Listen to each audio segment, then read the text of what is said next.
بسم اللہ الرحمن الرحیم۔ السلام علیکم۔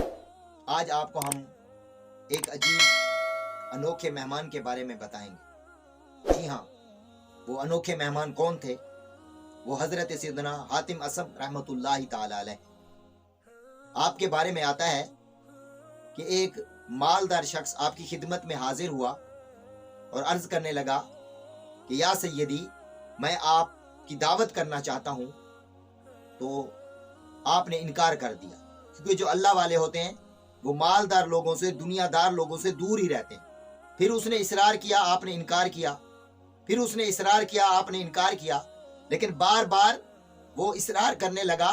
تو پھر آپ نے فرمایا کہ اچھا، اگر تم چاہتے ہو کہ میں تمہارا مہمان بنوں تو پھر تجھے میری 3 شرطیں قبول کرنی پڑیں گی۔ تو وہ کہنے لگا کہ کوئی بات نہیں، 3 شرطیں کیا 10 شرطیں لگا لیں، لیکن یہ ہے کہ آپ کے قدم میرے گھر آنے چاہیے۔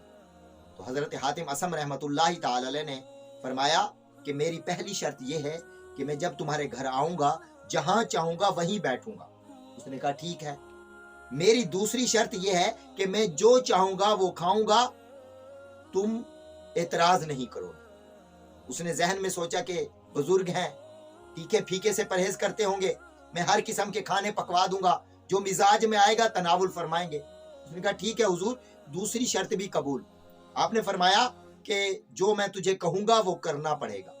اس نے ذہن میں سوچا کہ یہی کہیں گے کہ نماز روزے کی پابندی کیا کرو، حقوق العباد کا خیال کیا کرو۔ تو اس نے ہاں کر دی کہ ٹھیک ہے، مجھے تینوں شرطیں قبول ہیں۔ تو آپ نے اس کو ٹائم دے دیا کہ فلاں دن میں تمہارے گھر آؤں گا۔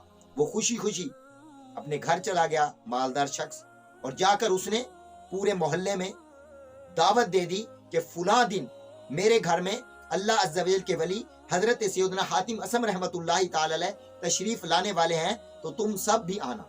تو اس نے اچھے اچھے کھانے پکوائے، سب محلے والے اکٹھے ہو گئے۔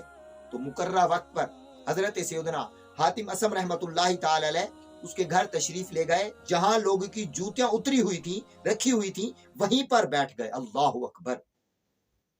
میزبان بھاگا، حضور میں نے تو آپ کے لیے صوفہ رکھا، میں نے تو آپ کے لیے وہاں قلین خوبصورت بچھایا، میں نے آپ کے لیے اسٹیج بنایا، آپ وہاں جلوہ افروز ہوں، یہاں آپ جوتیوں پر بیٹھ گئے۔ آپ نے فرمایا کہ تجھے یاد نہیں کہ میری پہلی شرط یہی تھی کہ جہاں چاہوں گا وہیں بیٹھوں گا۔ اب میزبان چپ ہو گیا، کیا کرتا تھا، کیا کر سکتا تھا۔ پھر کھانا تقسیم ہوا، سب نے مرغن کھانوں پر ہاتھ صاف کرنا شروع کر دیا۔ کوئی چاول کھا رہا ہے، کوئی بریانی کھا رہا ہے، کوئی گوشت کھا رہا ہے، کوئی کیا کھا رہا ہے، لیکن اس اللہ عز و جل کے ولی کی طرف دیکھا گیا کہ آپ نے جیب میں سے سوکھی روٹی کا ٹکڑا نکالا، پانی میں بھگو کر تناول کرنے لگے۔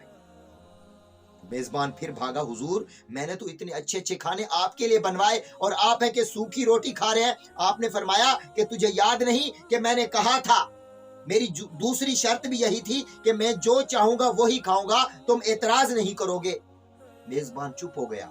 اب جب سب نے اچھے اچھے کھانوں پر ہاتھ صاف کر لیے تو پھر حضرت حاتم اصم رحمۃ اللہ علیہ نے فرمایا کہ جاؤ انگیٹھی اور توا لے آؤ۔ انگیٹھی لائے گی، اس میں آگ جلائے گی، توا اوپر رکھا گیا۔ پھر جب توا بہت گرم ہو گیا تو آپ نے بسم اللہ شریف پڑھی اور ننگے پاؤں اس دہکتے ہوئے توے پر کھڑے ہو گئے اور آسمان کی طرف نظر کر کے عرض کرنے لگے، یا اللہ عز و جل تیرا شکر ہے کہ آج میں نے یہ سوکھی روٹی کھائی۔ اس کے بعد نیچے اترے اور پھر لوگوں سے مخاطب ہو کر کہنے لگے، اے لوگوں، آج تم نے اچھے اچھے کھانے کھائے، آؤ آج کے کھانے کا اس دہکتے ہوئے توے پر ننگے پاؤں کھڑے ہو کر حساب دو۔ تو لوگوں کی تو چیخیں نکل گئیں۔